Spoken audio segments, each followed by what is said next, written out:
Можно мне сделать Иезекииль, 36 глава, Иезекииль 36 дугаар бүлэг. 26-27. Это то, что говорила приветствие сейчас. Иезекииль 36-27 түрүүн мандах энэ ишлэгийг хэлжсэн тий. Сегодня уже было сказано послание от Иезекииля, 36 глава, 26-27. Түрүүн хэлжсэн тий. Тэгээд би та нарт шин зүрхийг өгч та нарын дотор шин сүнсийг өгнө.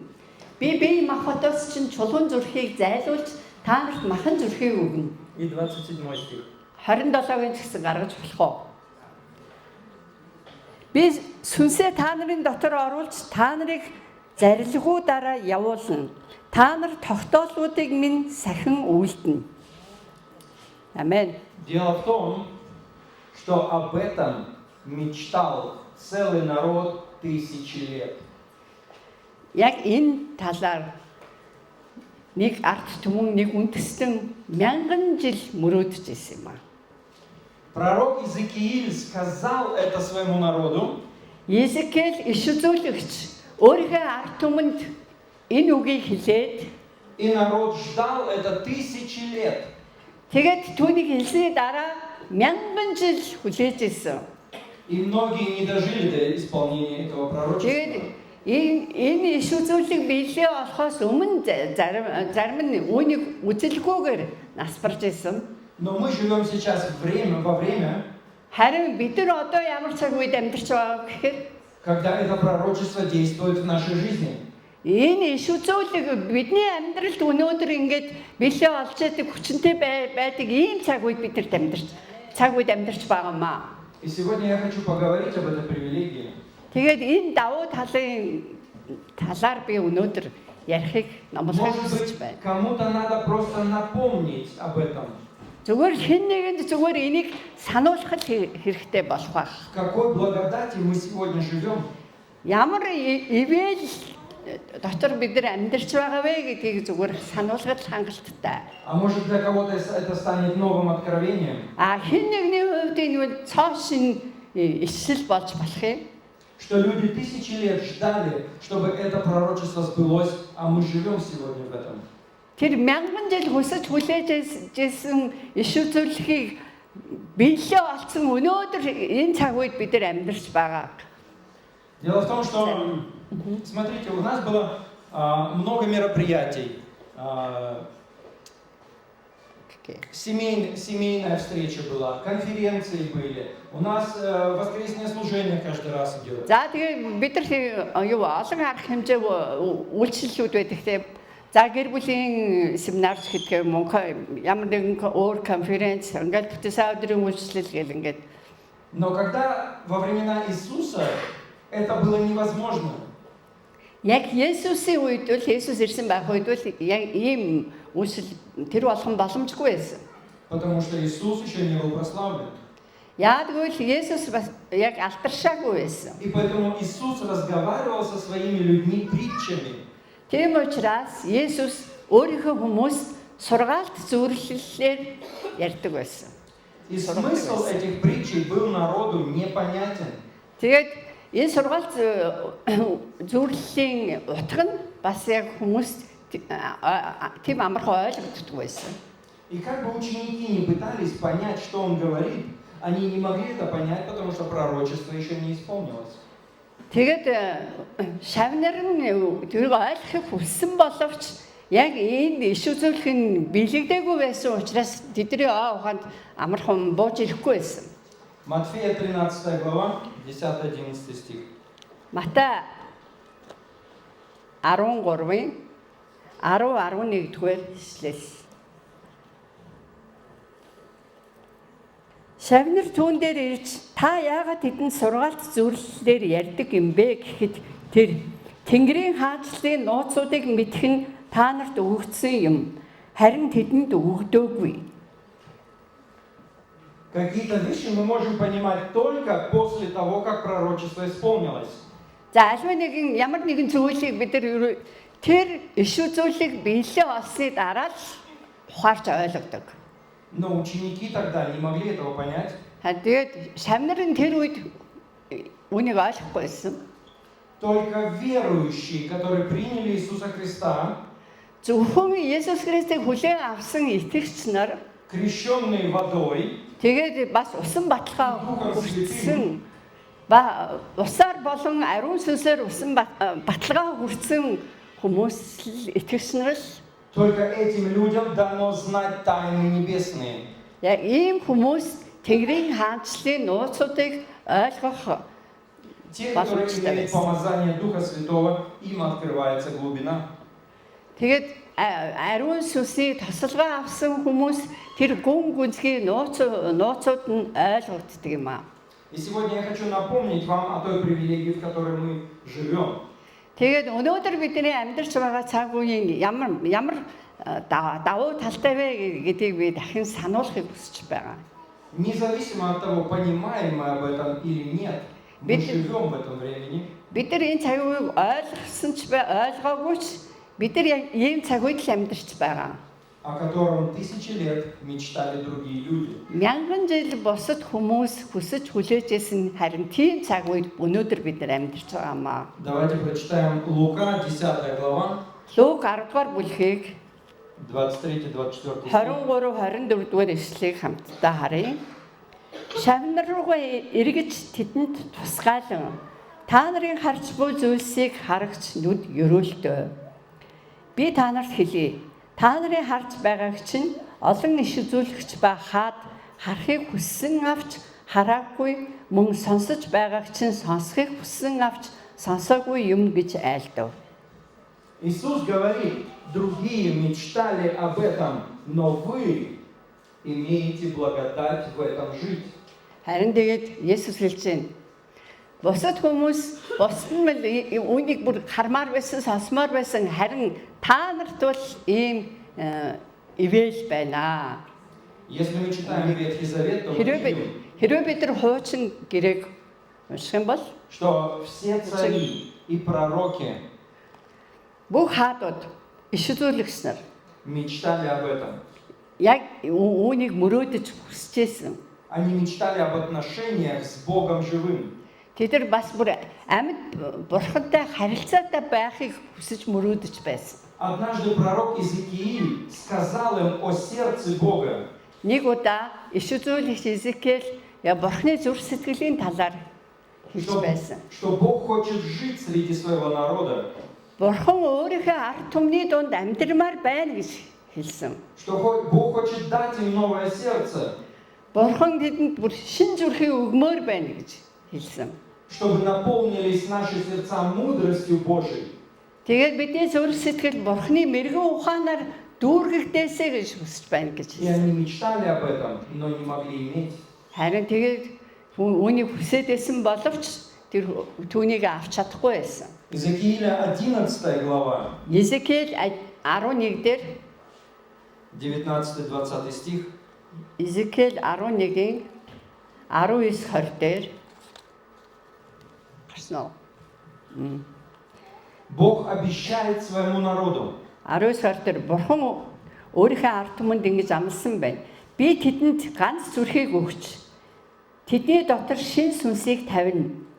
Махбас бодоос чинь чулуун зүрхийг авч тэдэнд махан зүрхийг би өгнө. Тэд миний зарилгууд дор явж тогтоолуудыг минь сахин түүнийг үлдэхийн тулд юм. Тэгээд тэд миний ард түмэн би тэдний бурхан болно. Он обещал, я буду вашим народом, я буду с моим народом, вы будете моим народом. Би өөрийнхөө ард түмний дунд байна. Та нар миний ард түмэн болно гэж тэр. И я буду вашим Богом. Би та нарын бурхан болно гэж тэр И амласан. я буду ходить среди вас. Би та нарын дунд хамт явах болно гэж Я буду амласан. наполнять вас мудростью. Би та нарыг мэрэгэн ухаанаар дүүргэх болно гэсэн. Бог пообещал это. Бурхан үүнийг амласан. Мы это читаем. Бид нар одоо энэ тухай уншиж байна. И миллионы людей тоже читали это и учили это наизусть. Харин тэгээ сайн хүмүүс энийг уншиж байсан тэр байтугай чэжилж байсан. Они ждали это. Харин үүнийг хүсэн хүлээж байсан учраас. Но многие это не пережили. Харин тэгтээ яг энийг үзтэл амьдарч чадаагүй олон Потому хүмүүс что байгаа. грех разделял человека и Бога. Яа гэвэл бурхан хүн хоёрыг гим нүгэл хязгаарлаж заагалж байсан юм аа. Как бы мы ни хотели, что наша греховная натура никак не соприкоснется с божественной. Бид нар бүр яаж ч хүсээд бид нар төрлөх энэ махан биеийнхээ гимтэй чанараар бол бурхан руу ойртох боломжгүй юм аа. Только избранные люди могли зайти в храм, Зөвхөн сонгогдсон хүмүүс л сүм рүү орж, только первосвященники или только священники могли принести за тебя жертву. тэгээд тахилч нар л одоо миний төлөө тэнд өргөл барих боломжтой. И только самый главный первосвященник мог со страхом зайти в святая святых. Тийм боломжтой байсан. Тэгээд тэргүүн тахилчл өшөө бүр ийм айдас имээлттэйгээр ариунаас ариун газар ордог байсан. И если на нем был хоть какой-то грех, Хэрвээ тэр тахилчлаар жижигхэн гэсэн ямар нэгэн гим нүгэл байсан бол то он умирал в этой святой святых, тэр ариунаас ариун газар оронгуудаа тэр хүн ухдаг байсан. потому что не выносил присутствия святости Бога. Яад гэвэл бурхны ариун тэр оршихуйд бүр байхын аргагүй, төсвөлхийн аргагүй учраас шууд нас бардаг байсан. Вы знаете, как первосвященник заходил в святая святых к Богу? Яг тэр тэргүүн тахилчнаар бурхны ариунаас ариун газар орохдоо яг яадаг байсан. Яаж ордог байсан та нар мэдэх үү? У него везде были колокольчики. Тэгээ хаасайгүй ийм хонх хувцснаас ойцсон. И за его ногу была привязана веревка. Тэгээд нэг хөлн ийм уяагаар уйцсан. И когда он заходил в святая святых, там, где Бог, Тэгээд яг бурхны оршихуй байдаг тэр ариунаас ариун газар руу при каждом его движении звенели колокольчики. тэгээд хөдлөх болгонд нөгөө хонх дуурал штэ. И когда колокольчики переставали звенеть, Харин тэгээд хонх дуурхай болох юм бол то слуги понимали, что он мертв. за тэгээд зарцнаар тэр үйлчлэгчд нь за одоо нас барчлаа гэж яг түүгээр мэддэг байсан И бэ. его за веревку вытаскивали. Тэгээд тэр олсоор татаж гаргадаг. Никакой грех не может противостоять святости Бога. Ямар ч гим нүгэл тэр бурхны ариун газрын бурхны ариун байдлын эсрэг зогсож чадахгүй юм аа. То, что мы можем говорить напрямую с Богом, Бид нар одоо бурхантай шууд харилцах боломжтой байгаа гэдг нь это было невозможно. харин өмнө нь бол энэ боломжгүй зүйл байсан. Об этом мечтали цари и пророки. Харин энэ талаар хаадууд ч иш үзүүлэгч нар бүгдээрээ энэ үүнийг мөрөөдөж байсан юм аа. Мы живем сейчас во времена, когда мы можем встать на колени, возвысить свой голос. Бид нар одоо түүний өмнө өвдөгсөгдөөд тэгээ дуу хоолойгоо өндөрсгөн түүнтэй ярих харилцах боломжтой ийм цаг үед амьдарч байна. И разговаривать с Богом. Тэгээд бурхантай харилцах боломжтой цаг үед. Просить у него что-то. Тэгээд түүнээс бүр ямар нэгэн зүйл хүсэн гуйх боломжтой. Молиться за здоровье ближних. За тэгээд дэрэгдэх хүмүүсийнхээ ойр дотны хүмүүсийнхээ төлөө залбирах.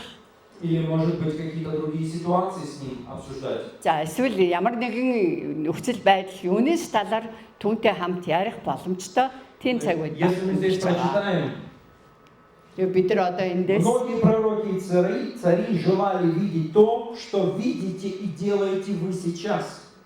тэгээд би та нарт хэлье. Та нарын харж байгааг чинь олон иш үзүүлэгч байхад харахыг хүссэн авч хараагүй. Мөн сонсож байгааг чинь сонсохыг хүссэн авч сонсоогүй юм гэж айлтлаа. Пророки желали, чтобы Бог ходил среди них. Тэгээд иш үзүүлэгч нар бурхан тэдний дунд байгаасаа гэж хүсэжсэн.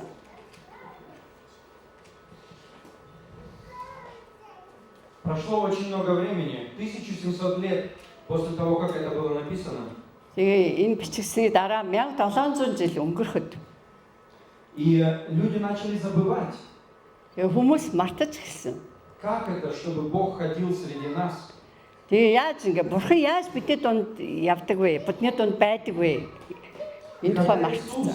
Когда Иисус пришел в свой народ, они его не узнали. Тэгээд Есүс өөрийнхөө ард түмний дунд ирэхэд тэд нэр таниагүй. Иисус делал именно то, что о нем говорили пророки. Есүс иш үзүүлэгчээр түүний тухай юу ярьсан яг л тэрийг л үйлдэж хийж байсан. Но люди позабыли Харин хүмүүс бүр ор тас мартсан это байсан. обещание. Энэ амлалтыг мартсан байсан. И я хочу сегодня вам напомнить, Би өнөөдөр та нарт сануулмаар байна. чтобы мы не забыли, Бид нар мартахгүй байгаас в какой благодати мы сегодня живем. бүр ямар ивэлтэй цаг үед бид нар амьдарч байгаа вэ гэдгийг бити мартаасаа гэж хүсэж байна. Народ Израиля забыл, Харин Израилийн ард түмэн мартсан байсан. и многие до сегодняшнего дня ожидают прихода своего Спасителя. Тэгээд бүр өнөөдөр болтол олон хүмүүс өөрийнхөө аврагчийг эренгээд л хүлээгээд байгаа. Если мы забудем обетование, которое Он дал нам, Хэрвээ түүний өгсөн амлалтыг бид нар мартах юм бол то мы обнищаем и станем, когда Он придет, мы Его не узнаем. тэгэх юм бол бид нар тэр яг өөрөө ингэж ирэх цагт бид нар түүнийг танихгүй. Иисус пришел к своему народу и сказал, Есүс өөрийнхөө ард түмний дунд ирээд Иоанна 14 глава, Иохан 14-р бүлэг 6-7 стих. 6-7 дугаар ишлэл. Гарч байна уу? Аха. Есүс зам үнэн амь бол би байгаа юм. Хинч надаар дамжилгүйгээр эцэгт хүрэхгүй. Иисус говорит, Та нар намайг мэдсэн бол эцгийг мэдж мөн мэдэх болно. Одооноос эхлэн та нар түүнийг мэддэг болов. Мөн түүнийг харсан гэв. мы сейчас живем во время, когда у нас нет никакого барьера между нами и Богом. Одоо өнөөдөр бид нэр бурхан бидний хооронд ямар ч тийм саад байхгүй тийм цаг үед амьдарч байгаа. Через Иисуса Христа мы познаем характер Бога Отца. Тэгээд Есүс Христээр дамжуулан бид нар бурхан эцгийн зан чанарыг таньж мэддэг. Нам больше не нужна жертва, которая бы нас очищала. Тэгээ биднийг ингээ ариусгаад авах тэр юу өргөл барьц ямар нэг тийм хэрэггүй бид нар. Иисус принес себя в жертву. Есүс өөрийгөө золиос болгон өргөл болгон өгсөн юм аа. Иисус искупил нас в прошлом, настоящем и будущем.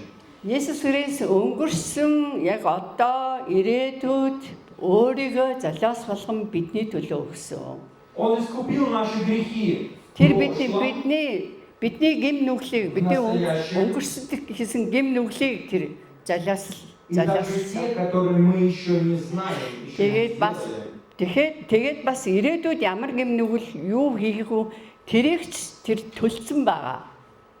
Но нам нельзя это взять с легкостью, нам нужно это понимать. Харин бид нар энийг зүгээр л хөнгөн өнгөцгөө маягаар хүлээж авах болохгүй. Бид нар үүнийг бүр ингэж ойлгож ингэж ухаарах хэрэгтэй. Это не дает нам права грешить. Харин энэ бол биднийг гэм нүгэл хийх эрхтэй болгож байгаа биш юм аа. Но мы должны знать, что если мы в немощи, если у нас есть проблема, Хэрвээ бид нар асуудал байвал, хэрвээ сул дараа бид нар асуудал байвал, то мы можем встать на колени и молиться Богу. бид нар өвдөгсөгдөөд бурхан тандан залбирч болно. Мы можем поднять свои руки и просить прощения. Бид нар үнэхээр гараа өргөөд түүнээс уучлалт гуйж болно. Это то, о чем мечтали другие люди. Харин энэ бол яг бүр бусад хүмүүсийн хүсэн хүлээжсэн мөрөөдөл байсан. И когда Иисус ушел, Тэгээд Есүс явхдаа Он не оставил нас одними. бид нар өнчрүүлж ганцаараа ингэ үлдээгээгүй. Он прислал нам Духа Своего, Тэр өөрийнхөө ариун сүнсийг бидэнд илгээсэн. который напоминает нам Тэгээд ариун сүнс нь бидэрт сануулж байдаг. обо всем, что сказал Иисус Христос. Есүс Христийн ярьсан болгоныг бидэнд ойлгуулж сануулж байдаг. Можно послание к Луки еще раз сделать на... Лук 10 нөгөө ишлээ байнга байлгаж байгаа гэсэн. Лук 10 Я 23-24 байсан. Я хочу, чтобы вы сегодня это очень хорошо услышали. 23 23 да. Не-не-не, А, Лука 10, 24. 23-24. Нөө 23-ыг гаргачих та. Аа. Шавнар руугаа эргэж тэдэнд тусгаалan та нарын харж буй зүйлсийг харагч нүд өрөөлтөө. Цаашаа 24. Би та нарт хэлье. Та нарын харж байгааг чинь олон иш үзүүлэгч ба хаад харахыг хүссэн авч хараагүй мөн сонсож байгааг чинь сонсохыг хүссэн авч сонсоогүй юм гэж айлдав. Это привилегия. Драгоценная, я хочу, чтобы вы запомнили это, напомнить вам, Энэ бол бүр давуу их. чтобы мы не забывали, Бид нар хизээч үнийг мартаж болохгүй. что то, о чем мечтали многие пророки и цари, мы имеем сейчас. Харин тэр хаад иш үзүүлэгч бүр харж чадаагүй зүйлийг бид нар өнөөдөр харсан сонссон давуу ихтэй байна. Чтобы мы не относились к заповедям Господним просто так. Это очень важные вещи. Тэгээ Бурхны хууль тушаалуудад бид нар зүгээр нэг ингээд хандах биш. Энэ бол маш чухал зүйл. Иисус очень часто говорит, те, которые исполняют заповеди мои, их назову своими братьями. Есүс өөрөө хэлсэн байгаа. Миний тушаалуудыг сахидаг хүн бол миний ах дүү нар мөн гэж хэлсэн. И у нас есть эта возможность. Тэгээ бидэрт энэ боломж бидэрт байна. У других людей ее не было. Харин өөр хүмүүс энэ боломж байгаагүй. И сейчас Дух Святой с нами.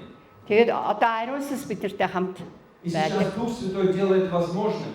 Тэгээд Ариусс үүнийг боломжтой болгож байгаа. Если ты в слабости, Он даст силу. Хэрвээ та сул дорой байвал танд хүч чадлыг өгнө. Если ты в радости, Он радуется с тобой. Хэрвээ та баяр хөөртэй байвал тэр тантай хамт баярлдаг. И если ты проходишь долину смерти, Он идет с тобой. Хэрвээ та өвхлийн харанхуй хүндээгээр явж байхад тэр хамт байдаг.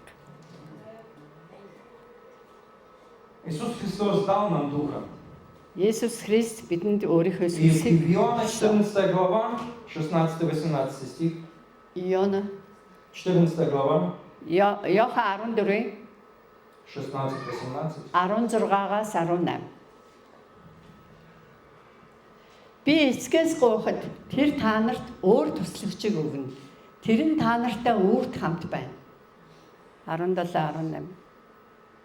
Тэр бол үнний сүнс бөгөөд түүнийг харахгүй мэдхгүйгээсээ болж ертөнц түүнийг хүлээн авч чадахгүй. Тэр та нартай хамт байх бөгөөд та нарын дотор байхад бол та нар түүнийг мэднэ. Это Би обещание, та нарыг уншруулж орохгүй, би та нар руу ирнэ. Энэ бол амлалт. на котором мы можем утверждаться, Үнэхээр бид нар үнэхээр бат зогсож чадах тэр и амлалт. которое нам нужно ценить. Тэгээд бүр бид нар үүнийг үнэлэх хэрэгтэй. Нам нельзя обращаться с Богом, как будто это ничего не стоит. Бурхантай харьцахдаа бид нар зүгээр л нэг тийм өмчнэгүү зүйл рүү хандж байгаа юм шиг харьцаж болохгүй. Господь обещал Аврааму быть с ним. Тэгээд Бурхан Авраамтай хамт байна гэж бас амлаж байсан. Господь обещал Моисею быть с ним. Бурхан Мосетэй хамт байна гэж бас амлаж байсан. Господь обещал многим царям и пророкам быть с ними. Олон хаад, олон иш үзүүлэгчтэй хамт байна гэж тэр бас Но амлаж только байсан. когда Иисус Христос исполнил пророчество, Харин тэгээ Есүс Христ яг иш үзүүлгийг яг биелүүлэнгүүт Бог смог жить среди своего народа. харин энэ биелэхэд л Бурхан өөрийнхөө ард түмний дунд амьдрах байх боломжтой болсон. Потому что уже не я, но Бог живет во мне. Харин би биш, харин миний дотор байгаа Бурхан миний дотор амьдарч байна. 2 Коринфянам 6 глава 16 стих. 2 дугаар Коринт 6-гийн 16. Бурхны сүм ба шүтээнүүдийн хооронд ямар зөвшөлтсөл байх вүлээ?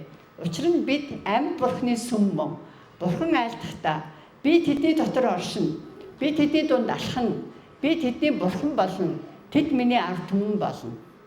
И поэтому, когда он обращался к ученикам, Тийм учраас тэр шавнартаа хэлэхдээ он шавнар сказал, угаалтаа вы видите то, о чем другие мечтали видеть. хэрэг та нар бусад хүмүүс бусад хаад иш үзүүлэхсээр харахыг хүссэн боловч харахгүй байгаа зүйлийг та нар харж байгаамаа гэсэн. Иисус 3 года ходил среди своего народа. Тэр өөрийнхөө ард түмний дунд 3 жил хамт байсан. Иисус учил свой народ. Есүс өөрийнхөө ард түмнийг зааж сургасан. Он показывал любовь Отца. Тэр Бурхан эцгийнхээ хайрыг харуулсан. Он исцелял людей. Хүмүүсийг эдгээсэн. Он кормил голодных. Үлсэж байгаа хүмүүсийг тэр хооллсон. Он ходил по воде и делал многие другие чудеса. За тэр усан дээгүүр алхах тэр олон гайхамшгуудыг хийсэн. Он давал пример тому, чтобы ученики учились у него. Тэгээд шавнарын түүнээс суралцахын тулд олон жишээ үзүүлжсэн. Он показывал, как Бог хочет жить в своих людях. Тэгэхээр Бурхан яг өөрийнхөө ард түмний дунд яаж амьдрахыг хүсэж байна гэдгийг харуулж өгсөн. Ученики учились у Иисуса Христа ходить, как Он, говорить, как Он. Тэгээд шавнар нь яг тэр яг яаж явдаг, яаж ярьдгүй яг түүнийг сурах боломжтой байсан. Учились любить, как Иисус Христос любит. Тэгээд Есүс яаж бусдыг хайрладаг вэ гэж бас Молиться, как Иисус сурсан. молится. Есүс яаж залбирдаг вэ? Түүнээс Иисус сурсан. учил своих учеников служить своему народу. Тэр өөрийнхөө шавнарыг ард түмэнд яаж үйлчлэх вэ гэдгийг зааж өгсөн. И мы также являемся учениками Иисуса Христа, Бид нар ч гэсэн Есүс Христийн шавнар. потому что мы видели то, о чем мечтали другие. Яагтвэл бусад хүмүүсийн мөрөөдөж байсыг бид нар удаа харсан. И когда Иисус ушел, Тэгээд Есүс Он дал нам задание. явахдаа бидэнд нэгэн даалгавар өгсөн. В Марка 16 глава, Марк 16-гийн 15-18 стих. 16-гийн 15-аас 18 дугаар ишлэл. Марк 16-гийн 15-аас 18. Есүс тэдэнд бүх ертөнцөөр явж сайн мэдээг хамаг бүтээлд тунхаглахдав. Хэн итгэж баптизм хүртэн тэр аврагдах болно. Харин итгээгүй нь яллагдах болно. Итгэгчдэд дагалдах тэмдгүүд нь миний нэрээр тэд чөтгөрөөдийг зайлуулж шинэ хэлээр ярих болно. Тэд могоог барин бас өхөөлөх ямар ч юм тэд уусан тэр нь тэдэнд хор болохгүй. Өвчтөнд тэд гар тавил эдгэн гэж айлтлаа. И сегодня у нас есть эта привилегия. Тэгээ энэ давуу эрх өнөөдөр бидэнд байна. Мы делаем конференции. Бид нар янз бүрийн конференц Наша церковь проводит много служений. за манай энэ сүм бол олон янзын үйлчлэл хийдэг. У нас есть много встреч с другими людьми, За тэгээ босод олон хүмүүстэй уулздаг. где мы можем говорить о Боге живом. Тэр амьд бурхны талаар ярих бүр боломжтой. И все это сопровождается чудесами и знамениями. Тэгээ энэ бүхэн үргэлж гайхамшиг энэ бүхнийг гайхамшиг дагалддаг. И мы слышим свидетельства, как Бог действует в нас. Тэгээ бурхан бидний дунд яаж үйлдэж байгаа, юу хийж байгаа, юу гэрчлэлүүдийг сонсох боломжтой. И мы слышим свидетельства, как люди исцеляются до сегодняшнего дня. За өнөөдөр болтол ямар гайхамшигар хүмүүс итгэж байна гэдгийг сонсох, харах боломж бидэрт байна. И мы слышим свидетельства, как под воздействием Духа меняются судьбы людей. Тэгээ бурхны сүнсний нөлөөллөөр яаж хүмүүсийн амьдрал хувь тавилан өөрчлөгдөж байгааг бас сонсох боломжтой байна. И это происходит сегодня. Тэгээ энэ бүхэн өнөөдөр яг билээ болж байдаг зүйлс. Многие из вас уже пережили то, о чем мечтали пророки Ветхого Завета. Тэгэхээр хуучингийн гэрээний иш үзүүлэгч хаадууд мөрөөдөж байсан зүйлийг өнөөдөр та нар их нь бүр үүнийг үтсэн харсан мэдсэн Я хочу амталсан сегодня байна. вам напомнить о той привилегии, в которой мы живем. Тэгээд өнөөдөр бид нар ямар цаг үед амьдарч байгаа тэр давуу эрхийн талаар би дахин сануулахыг хүсэж байна. Иоанн Креститель говорит, я недостоин завязать ему ботинки. Иохан Баптист түүний сандалын үдээсэгч юу хэлсэн байдаг вэ? Тэ. Шахаар би хүрэх одоо ирэх байхгүй. Это был последний пророк Ветхого Завета, который увидел Иисуса Христа. Энэ бол яг Есүс Христийг харсан хамгийн сүүлчийн иш үзүүлэгч байсан. Но даже он не пережил ту благодать, в которой ты сегодня находишься. Тэгээд тэр байтугай тэр өөрөө өнөөдөр таны бидний бага тэр ивэлийг тэр яг үзээгүйгээр Ибо так возлюбил Бог мир, Бурхан үнэхээр энэ ертөнцийг үнэхээр что хайрлсан отпустил Своего учраас единородного, цорын ганц хүүгөө өгсөн юм аа. дабы каждый из нас, верующий в Него, Түүнд итгэсэн хүн болгон не погиб, но имел жизнь вечную. хүн болгон мөнхийн амийг авахын тулд Благодаря жертве Иисуса Христа Есүс Христийн жолоосын улмаас мы имеем сегодня привилегию не просто жить, өнөөдөр бид нэр зүгээр л нэг амьдраад байх биш. а жить в благодати. Үнэхээр бүр ивэл дотор бүр нэгүсэл дотор амьдрах боломжтой байна. Жить в здоровье, Үнэхээр бид яг эрүүл жить в истине бүр яг үнэн дотор и более того быть светом для других. тэгээд бас бүр бусдад гэрэл болж амьдрах тийм давуу эрх Он гэдэг сказал, байна. то, что имеете вы, идите и дайте другим. Тэгээд өнөөдөр та нарт байгаа бүгдийг яваад бусдтай хуваалцаарай гэж тэр То, о чем даалгавар. мечтали цари и пророки, Тийм. Хаад болон иш үзүүлэгчнэрийн мөрөөдөж хүсэж байсан зүйлийг та нар одоо бусдад сегодня дамжуулаарай. есть у нас. Тэр нь өнөөдөр биднэрт байна. И нам нельзя это забывать. Харин би үүнийг өнөөдөр бид нар мартаж болохгүй. И я еще раз хочу закончить это служение посланием Луки, 10 глава, 23-24 стих. Тэгээ би ингээд Лук 10 23-24 бэр дахин би давтж хэлмээр байна. Шавн руугаа эргэж тэдэнд тусгаалan та нарын харж буй зүйлсийг харагч нүд өрөөлтөө. Би та нарт хэлье. Та нарын харж байгааг чинь олон иш үзүүлэгч ба хаад харахыг хүссэн авч хараагүй. Мөн сонсож байгааг чинь сонсохыг хүссэн авч сонсоогүй юм гэж айлдав. Я хочу, чтобы мы не забывали это. Үнэхээр та нар бид нэр битгий мартаасаа гэж би хүсэж Для байна. кого-то это не новое. Хэн нэгний хувьд энэ бол шин зүйл биш баг. И поэтому я напоминаю вам. Тийм учраас би бас сануулж байна. Но может быть для кого-то это новое. Харин хэн нэгний хувьд энэ бол цоо шин зүйл байж болох юм.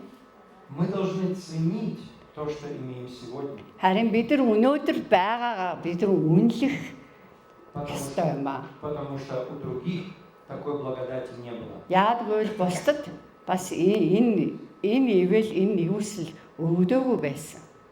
Но у нас есть Иисус Христос, Харин бидэрт бол Есүс Дух Христ байна, Святой ариун сүнс байна, и Отец. бас эцэг бурхан. Всегда с тобой. Үргэлж бидэнтэй хамт байна. Здесь и сейчас. Өнөөдөр энд ч гэсэн И куда бы ты ни пошел.